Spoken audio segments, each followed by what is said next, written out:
This episode of Hello PhD is sponsored by Promega and listeners like you. Thanks for your support. Oh, did I tell you my lab horror story? The whole thing.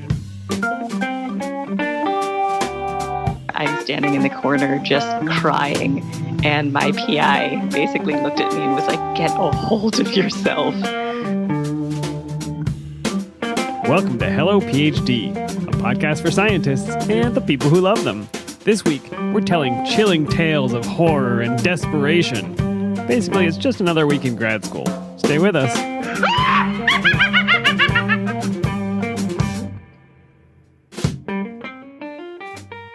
And we're back. Excellent accent. Very well done. This is Hello PhD, episode 103. I'm Joshua Hall, And I'm Daniel Arneman. and we'll discuss the human side of science and life in the lab. And the inhuman side of science. Can you tell it's nearly Halloween? It is nearly Halloween. We are recording this exactly 1 week from Halloween, right? Yeah. You have your costume picked out? I do. I'm going to be a chef. Oh, nicely done. Yep. What do chefs look like precisely? Well, I'm wearing a chef's hat. Okay. Yeah. My kids are food. They wanted to be food items this year, so my daughter will be a donut, and my son a hot dog, and our dog a taco. I would like to know, in what restaurant can you find a chef who wears a chef's hat who makes donuts and hot dogs And tacos. and tacos? Yeah. So it's a new It's a fusion. a new kind of fusion idea, concept. Yeah. Yeah, I went to a school event and put on a captain's hat because I was already wearing a black coat and normal things that I wear every day. And you put on a captain's hat, you look like a captain. You're a captain. Hey, I wanted a costume that just required putting on a hat. That was really my criteria. Same here, yep. Yeah. I think, Dan, you're coming over. We're going to do some trick-or-treating next week. That is the plan. And a bunch of kids. How many? A bunch. Okay. Don't worry. There will be wine. Can I just Cherry drop wine. the kids off and pick them up when you're done? We'll just stay here and send the kids out. You can hand out candy. Somebody's got to do it. Hey, Dan, speaking of tasty treats, we have a seasonal ethanol right here in front of us. Part of our IPA free fall. This is not an IPA. What did you buy? Okay, I feel like we have to do this at least once every fall, but I procured us a pumpkin beer.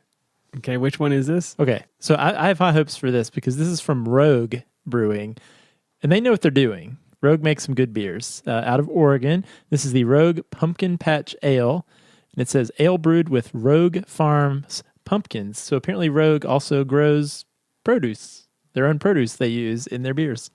Like you do. My first taste of this was just the foam at the top. It had a pretty good head on it. Yeah. And it felt like I was eating the whipped cream off of a pumpkin pie. That was the initial sensation that I had. It was very That's tasty. great. Yeah, it's not a that's bad thing great. at all. Well, let me tell you, Dan, this has 15 ingredients, okay? So it has Rogue Farms Dream Pumpkins, and then it has several malts, Water. water. Oh, I'm not going to name, maybe all these malts count as ingredients, so I don't want to read those. But it also has orange peel, cinnamon, cloves, cardamom, vanilla, ginger, and nutmeg.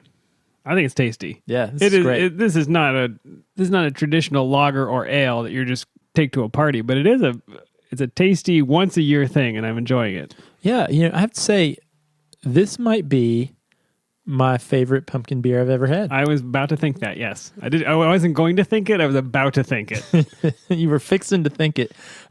You remember last year, Dan, I had high hopes for a local beer that was brewed with actual whole pumpkin pies. Yeah, they would just dump the entire pumpkin pie into the Yeah, and we thought we had the wrong beer because it didn't taste pumpkin-y. no pumpkin taste. But this one, no doubt. This is it. And you should be able to get this pretty much across the country, I would expect. I got it at our local bottle shop. And so anywhere you can buy Rogue beers, I imagine you can find this one. It's in a big 750 ml bottle, though, so be ready for that. And it's not too sweet, which I'm appreciative of. So go check this one out. I like it. All right, happy fall. Dan, I have been doing a ton of traveling lately. Yeah, you are gone more than you're here, I think. I know, it's been a little bit rough the last few weeks, but all fun things. So I was at the SACNAS conference. Remind us what that means. That's an acronym that not everybody has heard. Yeah, so SACNAS is an organization that's been around for a while. It's the Society for the Advancement of Chicanos and Native Americans in Science. And they have a big national meeting every year that I usually try to attend if I can. This one in San Antonio. So lots of undergrads, grad students, postdocs, faculty, other science type people who come together once a year. I stalk you on Twitter, so I know you were there. So you posted some photos, didn't you? Yeah, actually, one of the highlights was I got to very briefly meet one of the keynote speakers, Ellen Ochoa, who was the first Latina in space. She was an astronaut. Amazing. That was exciting. Yeah, it was super cool. But anyway, even more exciting than meeting an astronaut, I got to meet some Hello PhD listeners. Oh, excellent. Who did you run into? Yeah, so I just wanted to give a shout out to a few really cool folks that I met at the conference. I met Adrian, who's a grad student at Georgia Tech, and we had a long chat about grad school and also beer. He's quite a beer connoisseur, and we traded info on breweries to check out down in San Antonio. Also, Dan, I want to mention, have you been to San Antonio? Never. I've actually been 3 times in the last 2 years, but I ate tacos 5 meals in a row. That is awesome. Claim to fame. I'm really jealous. And they were good, too. Were you skipping breakfast or you just had breakfast, breakfast tacos? Yeah, some breakfast tacos. Yeah, some people don't eat breakfast. I don't know. Yeah. So great to meet Adrian. Also, I met Kevin, and Kevin is a grad student at UPenn, and he and another colleague actually have started their own podcast called Caminos en Ciencia, and it is a podcast that highlights Latinos and Latinas within the scientific community. Really cool idea, and I told him I would plug that on our show. Yeah, great for listeners of this podcast who want more podcasts, particularly about science. That sounds like a cool one. Yeah. And then I also met our good friend Beth Bowman. How's she doing? She's doing great. Yeah, actually, we were going to catch up with Beth and do a little more recording about interviews, but she came down with the con crud, as I like to say. You go shake enough hands and you kind of get a cold or something. Oh, yeah, caught a cold, yeah. Yep. Yeah, but great to see Beth. And then last, I got to meet Priscilla Rodriguez Garcia. And so this is really cool, Dan. I had tweeted that I was going to be at the conference, and she reached out saying she's a listener to the show and mentioned her poster number and when she was presenting. So I went over and checked out her poster, and she did a great job telling me about plant immunity. And it turns out her PI at Ohio State actually worked in my lab as a rotation student. Oh, that's amazing. And when you first told me about this, I was really jealous because I wanted to learn about plant immunity. So hopefully you can relay everything you learned. Well, I think we'll just let Priscilla can reach out. She Okay, can tell you fair all enough, you want to know. But it's really cool. After the conference, she wrote a blog post about her experience at the conference and about how Twitter led us to meet. So yeah, we have said it before. If you're not getting on Twitter before the conference starts, you're missing out on a really cool opportunity to catch up with people and to have a conversation pre-started before you get there. Absolutely. So. And Priscilla, besides being a very cool person and a great scientist, she became a Patreon patron this week. Oh, fantastic. I must have been really nice to her. You were probably very nice. If you would like to support the show, you can become a patron as well. Just go to patreon.com/HelloPhD or click the Become a Patron button on our website, and we will give you access to our private Slack channel just for our Patreon patrons. It's been blowing up this week. It sure has. We had a big discussion about our topic for today's show, so we got some inside information for that. Also, a pretty lengthy discussion about managing scientific papers and the software that people are using for that. So I've got some new feedback for a listener who wrote in asking for help on that. Yeah. So thank you to all our patrons for their help. Good stuff. Do you have any other conferences coming up that you're going to be attending? Maybe people will be there? Yeah, I do. I have one more coming up in Indianapolis, the Abercams Conference. So if anybody's going to be there in tell me what that Indianapolis, means? that is the annual biomedical research conference for minority students. And so I will be there. Abercams. I'll be there Indianapolis, middle of November. So if you're there or in Indianapolis, you know a good place to drink beer, let me know. Awesome. Yeah. Josh, I want to let everybody know about an art contest that is sponsored by Promega for creative scientists. So, you know, Josh, scientists are creative people. I think by and large, they're doing other creative things. People are baking, people are drawing, people are doing photography. That was my shtick in grad school. We used to play in a band. You were in a band, that's right. So there are lots of artists in the scientific community. And so Promega wants to sponsor this art contest where you can submit an image, either digital art, photography, pictures from your research. So if you do microscopy or any kind of imaging, anything that you want, just submit that image by December 9th.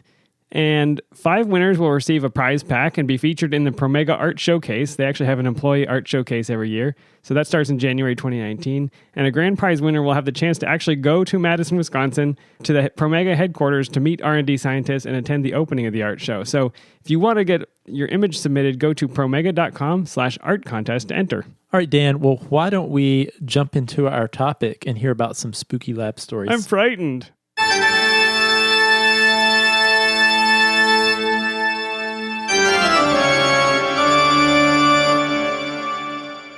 All right, Dan. So with Halloween fast approaching here in the States, I guess Halloween, that's not an international holiday. You know, I sure don't know. Well, we are celebrating Halloween soon, and it's quite the spooky holiday where we focus on the frightening. And so that's what we're going to do on today's episode. We put out a call on our social media and our Patreon for anyone who had any particularly frightening lab fail horror stories during grad school. And we got some good ones. Yeah, these are fairly intense. So are you going to start with some of the tweets we got back? Yeah. So I'll start with, here's just a few tweets we got. So the first one, this is from Inorganic Veggie on Twitter. I'm presuming not the real name. Sprayed with pesticides. Mm-hmm. And so Inorganic Veggie said, I had an advisor that didn't let me use my NIH grant supplements money for my experiments.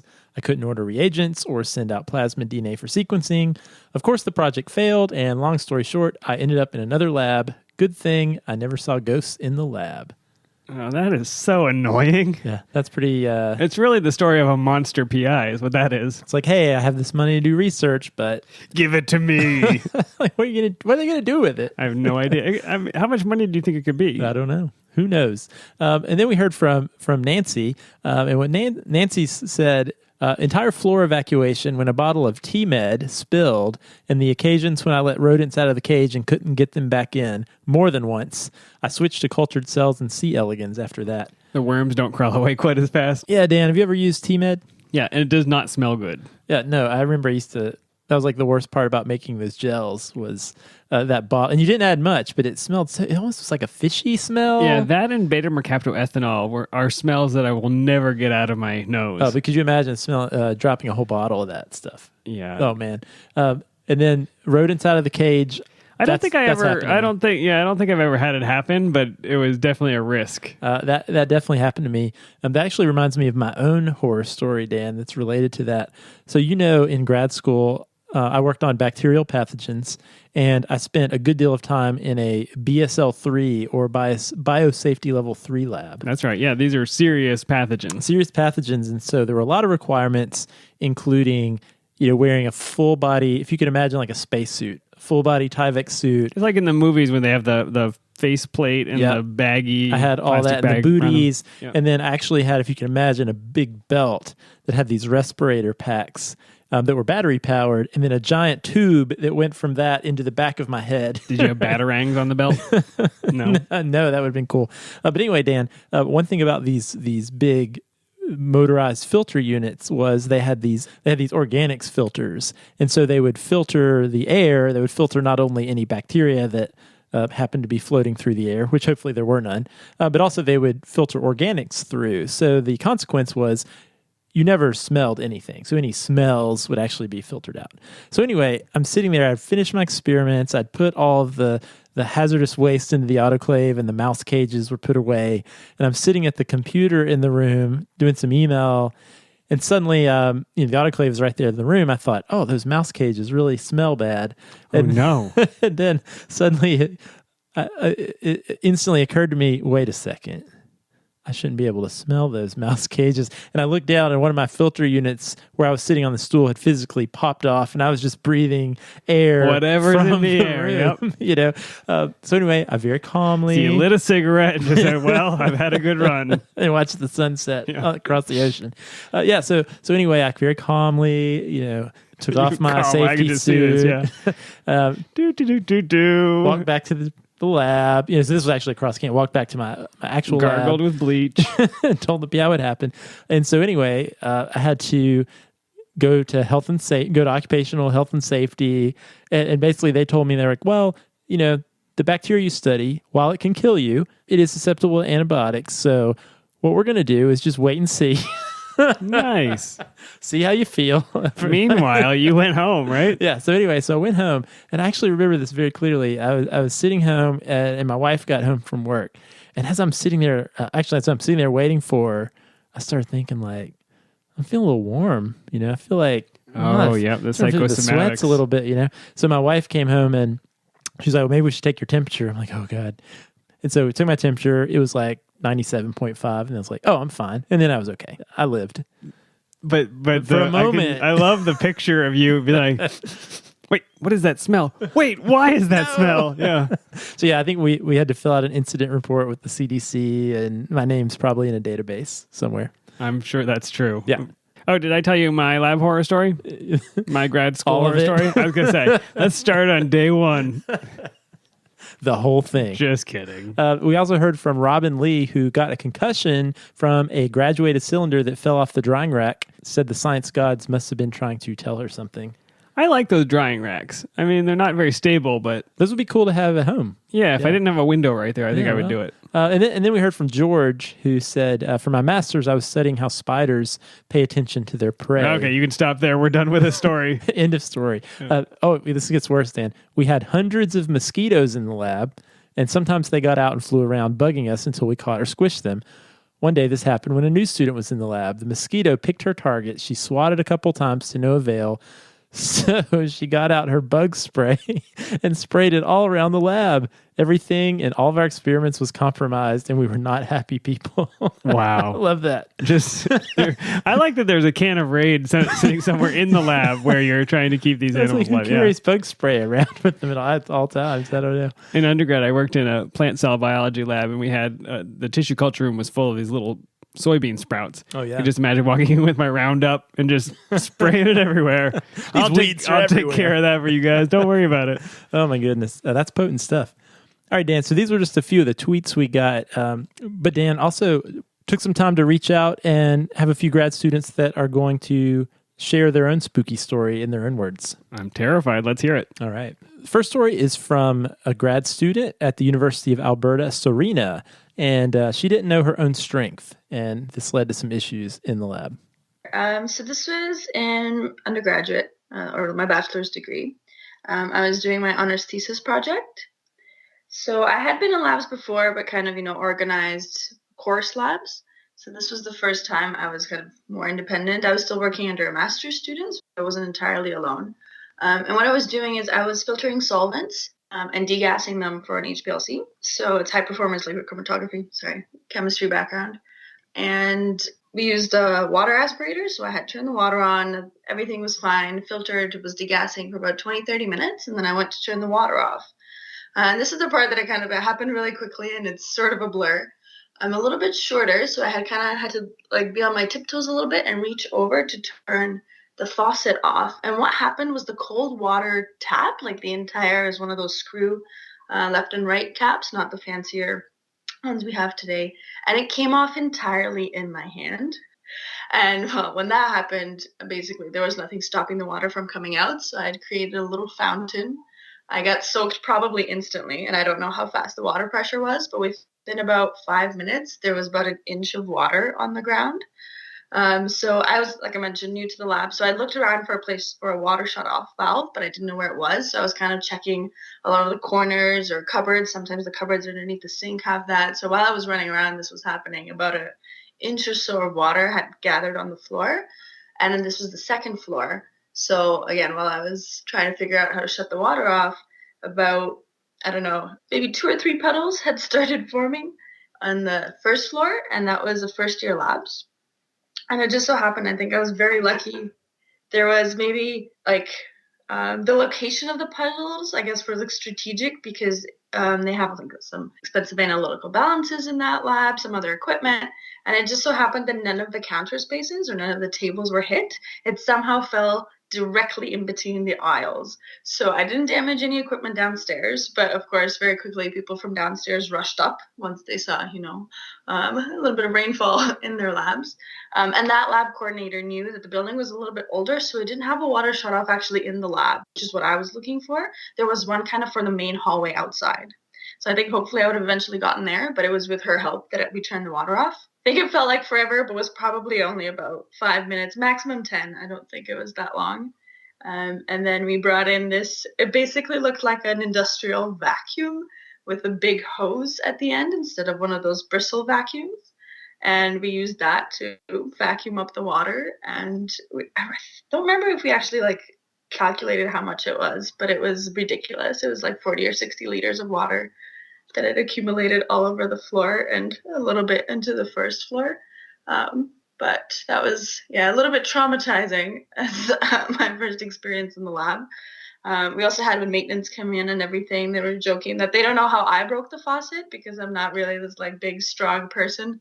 And they thought it was just wear and tear, but it just so happened that I was the unlucky person who happened to be the one that touched it that day. Now I always look where everything is, water shut off, gas shut off, electrical shut off. And well, on the bright side, that lab has never been cleaner. Those floors or at least at the time, they were sparkling clean after our lab cleanup. But I was entirely soaked and very, very embarrassed because obviously everyone heard about it.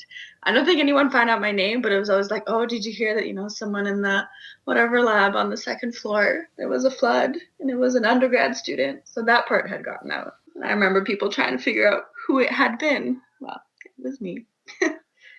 Yeah, that was a mess. It's not a great day in the lab, is it? Yeah, I loved how she talked about how even though people didn't necessarily know her name, there was this lore of who was that student that flooded the lab that time. I know we got a lot of stories this week from people who said, "Well, I heard about such and such blowing up," and it's sometimes part of the history of that department, but you didn't know the person who did it. She is one of those people now. She's part of the lab lore, the departmental lore. All right, Dan, so the second story is from Lauren. And Lauren is another Canadian, a postdoc from Calgary, who has a shocking tale. So this was from my PhD, and I was in Chicago, and I was pretty much like in the home stretch of data collection. So I probably had maybe 5 participants left to run. And we had a long weekend. So I'm pretty certain it was like Memorial Day or something. And we had these absolutely horrific storms over the weekend. And a lightning strike somehow fried our lab freezer. Fried it to the point where like even the safeties didn't go off. And luckily, because, it was a long weekend, nobody was in lab on Monday. And come into the freezer area to a puddle that was about 12 feet around. So the entire freezer had thawed. So upon inspection, about 2/3 of my dissertation data had melted over the 3-day weekend. So that, in a nutshell, that's pretty much what happened. The other sort of icing on the cake was that because we had all sorts of fun samples in there, so human saliva, blood, et cetera, a fine layer of unidentifiable mold had also started growing. So I had to go through hazmat training to clean out the freezer. So not only was my dissertation data just destroyed, but I had to get some special fun training to clean out the destroyed freezer. But, luckily there is a happy ending to this. The silver lining was that I plowed through recollecting my dissertation data, and I still graduated about 6 months later. I had already proposed and everything was good to go. I was literally sort of sitting back and hoping to coast through the last few data points and start analyzing. But the fates laughed at me and my confidence and gave me something else to do. I literally wept. The department head came in later that day to kind of see what had happened, and it turns out the circuitry that they had hooked the freezer up to wasn't quite correct. But as they're doing the inspection or whatever, I'm standing in the corner just crying. And my PI basically looked at me and was like, "Get a hold of yourself." Yeah, definitely a short story, but very, very scary. lightning, man. Yeah, do we need a trigger warning for all these stories of blood and gore? Yeah, don't you need like those power strips? You put on your computer. The No, I know protective it, yeah. from running in. Man, But a direct lightning strike is a totally different beast. This is not just a little surge on the grid. This is... I'm just imagining what that might smell like. These thawed samples of blood and don't saliva and imagine. mold. Put on your biohazard suit and you won't have to. Well, I'm thankful that it all turned out okay. All right, Dan. So our last story we're going to hear. This one's a doozy. This is from Jessica, who is a postdoc at Princeton, and she's going to talk about her experience beyond lightning with a hurricane. So let's hear what she had to say. So I was a graduate student at Rutgers University. I was in my second year of my PhD, and Hurricane Sandy was on the news, and everybody knew it was going to be a very large storm, and it had a possibility of hitting New Jersey. And we didn't have the best equipment when it came to electricity and keeping the power on and having generators and such. So during any storm, we had the possibility of losing power. We knew that. We were very well aware of that. We took precautions that I think a lot of people did not take, thinking that the storm was going to veer off and go into the ocean and not hit us directly. And a lot of places get hit by hurricanes, but I've lived in New Jersey my entire life, and I've never seen a storm like this. So this was quite a massive event. And so in 2012, we were setting up for the storm. We had moved samples already, just in preparation, shut down equipment that we knew was going to probably be affected from the storm, and we would lose power, and we didn't want that to happen. Now, there were red plugs on the wall that were supposed to be hooked up into a generator. So that was our preconceived notion. So, of course, we had prepped all the equipment that was plugged into those outlets, and we thought everything was good to go. The storm hit. Of course, all the power went out. Transformers blew up across the state. So midway through the hurricane, my roommate and I prepped lights and everything else that we might need, and we drove to campus. She had some animals on the farm, and so we checked on them first. Everything was okay. Horses can weather the storm pretty well. They were inside of a barn, so they were fine. But of course now, her research had now been driven to a halt because there was no electricity, and she was performing some exercise-induced metabolism studies. But as many people had their research driven to a halt, this was not the main impact of the storm. So upon reaching our building, the power was out. But not only was the power out, but none of the generators were working. We later would find out that the generators were not actually plugged into the correct circuit. So nothing could be powered by those generators. So that meant the entire building was plunged into darkness, and it was also very dark out in the storm. So good thing we had our lights and such.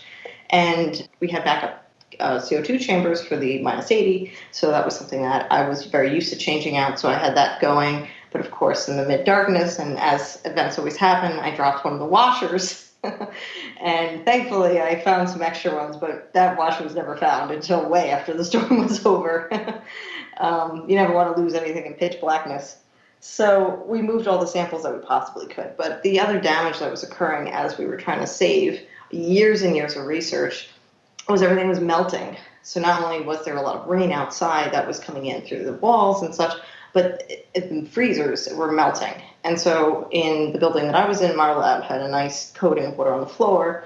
In the building next door, they were starting to leak, and they would eventually leak through the floors onto the labs below them. Security was a major issue. Some buildings couldn't get into. Some buildings were unlocked permanently because they had this new electronic fancy system that the default was to just be unlocked. Terrible. So it's not really funny because some of the labs actually did get ransacked by people in the area. But at the time, we were kind of joking like, wow, we have this really old building and we don't have that electronic system. So we actually had keys for everything, which was great because then we were able to lock things up and keep them secure. So in the midst of this hurricane, here we are, a couple of graduate students along their second year, moving samples and trying to save all our data. But not only that, but on top of all of the research issues that we had, and it took months for us to recover from, and we lost many, many reagents that the university actually were able to replace with at least funding so we could purchase the supplies again, even though some of them, we get them from other labs and such. They're custom made, so not everything was replaceable. But the poor students had nowhere to go, so their dorms also had lost power. So at the end of the day, we actually had some students staying with us because the only other alternative was to sleep in a gymnasium with no heat. So we had our students that were actually working in the lab staying with us. We didn't lose power in my apartment, thankfully. That was the one good thing. So we ended up taking some reagents and some samples that we absolutely could not use and putting them in our freezer at home because we had nowhere else to put them. And I was in a pretty new lab, so what we had lost wasn't too bad. But there was some specific labs, one freezer in particular that I remember that he lost 30 years of research in that freezer. He didn't have graduate students, he didn't have anybody to come help him, so he couldn't get to campus because the other thing that was happening at this whole time was there were a lot of downed trees. So not everybody could actually get there, and the cell phone service was very spotty. So it was very difficult to actually get in contact with people to see what you could help them with, even if you were on campus trying to make a difference and try to help. It was very difficult. And then, of course, because this was actually a pretty bad storm that impacted New Jersey, we couldn't get gasoline after a while. So our gas stations dried up. And that took a long time to recover from. So not only could people not get to their labs because of the downed trees and downed wires, but when they had to make sure that they had enough gas to get back. So this was actually probably a good month before we were even back up to running normal experiments and such. And some labs had water from all these freezers that melted that came through the ceilings and destroyed the lab. They took a lot longer. Our lab, we were back up and running in a couple weeks, but once the power came on, we started everything up again, moved our samples back, so it was probably 3 weeks of delay in our lab. But pretty much every graduate student that was there during the time had a little asterisk in their thesis of this is when the storm hit because we lost power for quite a long time. I'm not going to lie, for a long time after that, every time I would hear a storm coming, we prepped probably a little bit more than we had to. It really keeps you up at night when you hear that wind lashing and you're like, just keeping your fingers crossed that you don't lose all your data in your last year of your PhD. Man, as if grad school is not hard enough, getting hit by a hurricane. Oh my gosh. You've got so much against you in grad school. You don't need Mother Nature on the other team. Well, I liked how she said, a lot of the grad students who were there during that time all have a little asterisk in their dissertation about, and they also went through this hurricane. You get an extra tassel on your mortarboard or what? No. They should do, when you get hooded with the PhD, you should get merit badges. You should get a special pin or something. It did make me think. I remember we used to put a lot of stock in those, in the lab, there were the regular outlets, and then there were the electrical outlets. Oh, the red ones are magic. The emergency ones that never go out. And Not true. Just think how bad that would be if all the freezers. I mean, really, the freezer is the thing, right? That's the safety archive, the safety valve of the lab, I guess. Yeah, and what an unusual event for a hurricane to go that far up the East Coast. This is not a normal type of storm in the United States. Yeah, you would never expect it. Dan, you got any horror stories? Anything that spooks you out about the lab? Yeah, I think the thing that, there's a lot in the lab that is concerning and you should be concerned about. I mean, you shouldn't, all of the chemicals. There's dangerous stuff. When you're working with radiation, all of that stuff. But none of it actually scared me so much as the ultracentrifuges. Oh, yeah, I agree. So I had heard the horror stories of, an ultracentrifuge getting unbalanced and exploding. And it's apocryphal, but you hear these stories of pieces flew through the wall and nearly killed a person if he hadn't gone and got coffee, right? Yeah. So I took a look on the website of the American Industrial Hygiene Association, and they actually have photos and stories of centrifuges that have exploded. Really? So I would like to read you a harrowing tale. I feel like it's a good thing you did not discover those websites when you were actually in the lab and You're seeing so these right. photos. You would have never been able to go in there. And it's like if you're afraid of flying and you look at photos of plane crashes. Totally. It'd be You're totally awful. correct. Yeah. So here's how the story starts. Milk samples were running in a Beckman L265B ultracentrifuge using a large aluminum rotor. So this is an ultracentrifuge. Yeah, it's They're one of the super big, fast. Yeah, looks these like are a washing machine. Yeah, those did freak me out. They were really fast. The rotor had been used for this procedure many times before, approximately 1 hour into the operation. So it had worked for an hour, so right? it had been balanced. Yeah. Oh, I just assumed if it's off balance, at the beginning, you'll know. I should do this right? in a spookier voice. Approximately 1 hour into the operation, the rotor failed due to excessive... Jimmy thought everything was fine, but it wasn't. But then, the rotor failed due to excessive mechanical stress caused by the G-forces of the high rotation speed. Here we go. The subsequent explosion. Because at the speeds that these rotors are traveling, I mean, you talk about a bullet breaking the sound barrier, this is like whatever fragments come off. So the subsequent explosion completely destroyed the centrifuge, and there are pictures, which we will post. The safety shielding in the unit did not contain all the metal fragments. The half-inch thick sliding steel door on top of the unit buckled, allowing fragments, including the steel rotor top, to escape. No, jeez. Fragments ruined a nearby refrigerator and an ultra-cold freezer, in addition to making holes in the walls and ceiling. The unit itself was propelled sideways, damaged cabinets and shelving that contained over 100 containers of chemicals. Oh, wow. I was just thinking, like, if you were like at your lab bench, one floor up, right? Oh, it would be like a bomb going off, for sure.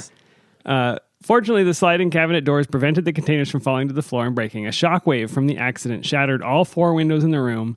The shockwave also destroyed the control system for an incubator and shook an interior wall, causing shelving on the wall to collapse. Fortunately, the room was not occupied at the time, and there were no personal injuries. It was like a bomb went off. Really. It was like a bomb went off, yeah. The cause of the accident is believed to be that the use of a model of rotor that was not approved by Beckman for the use in that centrifuge.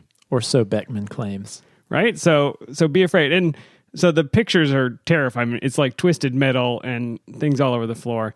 I always felt like standing in front of one of those as it came up to speed was a test of my faith in the machine. Have you used them, right? Yeah, totally. Yeah. So you push that button and you hear it go, like that low drone, like the... Yeah. And it keeps getting higher and higher, and you think it's never going to get higher than this.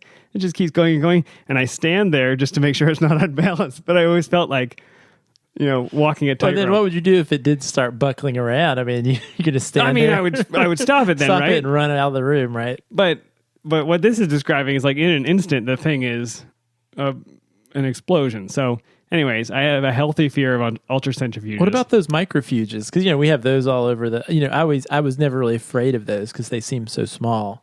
I'm so glad you asked. On the same website. No, you're kidding. Story of a Fisher Micro 16 microfuge exploded. No one was hurt, thankfully. We'll get that out of the way. The outer shell of the centrifuge did not contain the explosion, and the fragments of the rotor sprayed all over the area. The entire front of the centrifuge was blown off. It passed from one bay in the lab to the adjacent bay, smashing bottles as it went. The front narrowly missed hitting a technician's head.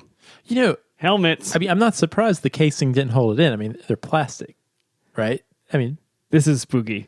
Another technician who had her back turned to the centrifuge felt fragments of the rotor spraying her back. Oh. I think you're probably going to freak out. We have people listen to our show who are in labs with these on their lab bench every day. That's why I'm telling these horrifying tales. Oh my gosh. Happy Halloween, everybody. And Dan, I'll say the one piece of lab equipment that gave me a lot of fear and nervousness was you did tissue culture, right? Sure did. So, those giant CO2 canisters that are like the size of a missile. Yeah, maybe 5.5 feet tall or something. Yeah, and they're so heavy. I mean, you can't pick them up. You have to kind of roll them. You roll them, yeah. And I just always thought, man, if I accidentally, if it fell over, if it's a little top heavy, yep, what that would be like. They are chained to the wall, hopefully. They have the loosest chain, one little chain slip out the bottom. Yeah, like that's gonna do anything. But yeah, right. I don't know, for some reason, switching those tanks out and getting that full tank and rolling it over. I don't know. That made me and really the danger nervous. is less from the tank falling on you and more if the gas should escape in the room, you'd be a goner. It'd be a missile, right? Yeah, for sure. Yeah, so that's probably pictures of that. So enjoy your lab, everybody. Hope you have a good time. Yeah, the worst thing I can get in my job now is carpal tunnel syndrome. So. That's right. Slowly but surely. All right, Dan. This was quite a spooky episode.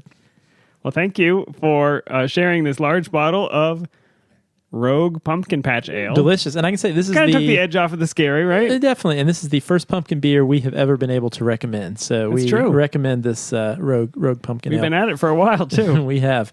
But a special thanks to all of our contributors, whether it was stories or tweets. Thanks to them for sharing their stories with us. And you can always share your stories, your lab horror stories with us. Find us on Twitter at HelloPhD, or you can email us, podcast@HelloPhD. We would love to do this again or to retweet your stories or whatever it is. Yeah, definitely. All right, Dan, let's call a wrap on this show. As you said, Dan, if you have a spooky story or a question or topic idea, we'd love to hear it. As you mentioned, you can email us, podcast@hellophd.com, send us a tweet at hellophd, or you can leave us a message on our Facebook page. If you like the show, leave us a review on iTunes or your favorite podcast app. We certainly love the feedback. If you'd like to support the show, you can become a patron. Simply go to our website, hellophd.com, click the Become a Patron button, or you can visit patreon.com/hellophd. And we would love the pumpkin beer money. And don't forget about the art contest, promega.com/art contest if you want to enter. Yeah. I'm going to put together something, I think. I've got some ideas. Can we enter? That seems not right, not fair. Are we... Guaranteed winner, Josh. And the winner of the art contest, Dan Arneman, host of Hello PhD. Smartaman. But yeah, it'd be cool. You could win yourself a trip to Promega headquarters. It'd be great for the art show. All right, Dan. Well, I will see you for trick-or-treating next week, but we'll be back with our listeners at our next episode. All right, we'll see you then.